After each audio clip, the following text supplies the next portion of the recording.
തൃശൂർ ചേലക്കരയിൽ യുവാവിനെ കുളത്തിൽ മരിച്ച നിലയിൽ കണ്ടെത്തി. ബെങ്ങാനൂർ സ്വദേശി രാജഗോപാലാണ് മരിച്ചത്. കഴിഞ്ഞ ശനിയാഴ്ച മുതൽ രാജഗോപാലിനെ കാണാനില്ല എന്ന് കാണിച്ച് കുടുംബം ഇന്നലെ പോലീസിൽ പരാതി നൽകിയിരുന്നു.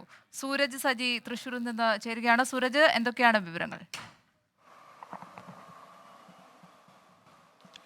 കഴിഞ്ഞ ശനിയാഴ്ച മുതലാണ് ഇത്തരത്തിൽ ഈ രാജഗോപാലിനെ കാണാനില്ല എന്ന് പറഞ്ഞുകൊണ്ട് കുടുംബം പോലീസിന് പരാതി നൽകുന്നത്. അതോടൊപ്പം പോലീസും കുടുംബവും എല്ലാം ഈ 2 ദിവസമായി തിരച്ചിൽ നടത്തിയെങ്കിൽ പോലും രാജഗോപാലിനെ കണ്ടെത്താൻ സാധിച്ചിരുന്നില്ല. ഇന്ന് പുലർച്ചെയാണ് ഈ സമീപത്തെ കുളത്തിൽ ഇദ്ദേഹത്തെ മരിച്ച നിലയിൽ കണ്ടെത്തിയത്. ചേലക്കര ഭൂതംകോട്ട് കുളത്തിലാണ് ഇത്തരത്തിലൊരു മൃതദേഹം കണ്ടത്. നാട്ടുകാരുടെ ശ്രദ്ധയിലാണ് ആദ്യം പെടുന്നത്. മൃതദേഹം വെള്ളത്തിൽ ഉയർന്നു കിടക്കുന്ന നിലയിലായിരുന്നു. പിന്നീട് നാട്ടുകാർ വിവരം അറിയിച്ചതനുസരിച്ച് പോലീസ് സ്ഥലത്തെത്തുകയും മൃതദേഹം പുറത്തെടുക്കുകയും ചെയ്തിട്ടുണ്ട്. എന്തായാലും പോലീസ് ഇൻക്വസ്റ്റ് നടപടികൾ പൂർത്തിയാക്കി അല്പനേരത്തിനകം മൃതദേഹം പോസ്റ്റ്മോർട്ടത്തിനായിട്ട് മാറ്റും. അതിനുശേഷമാണ് ഈ മരണത്തിൽ എന്തെങ്കിലും അസ്വാഭാവികത ഉണ്ടോ എന്നത് സംബന്ധിച്ചെല്ലാം ഉള്ള വിവരങ്ങൾ പുറത്തു വരികയുള്ളൂ എന്നുള്ളതാണ് പോലീസ് അറിയിക്കുന്നത്. ഗോപിക, തൃശൂർ ചേലക്കരയിലാണ് യുവാവിനെ മരിച്ച നിലയിൽ കണ്ടെത്തിയത്. സൂരജ് സജിയാണ് വാർത്തയുടെ വിശദാംശങ്ങൾ നൽകിയത്.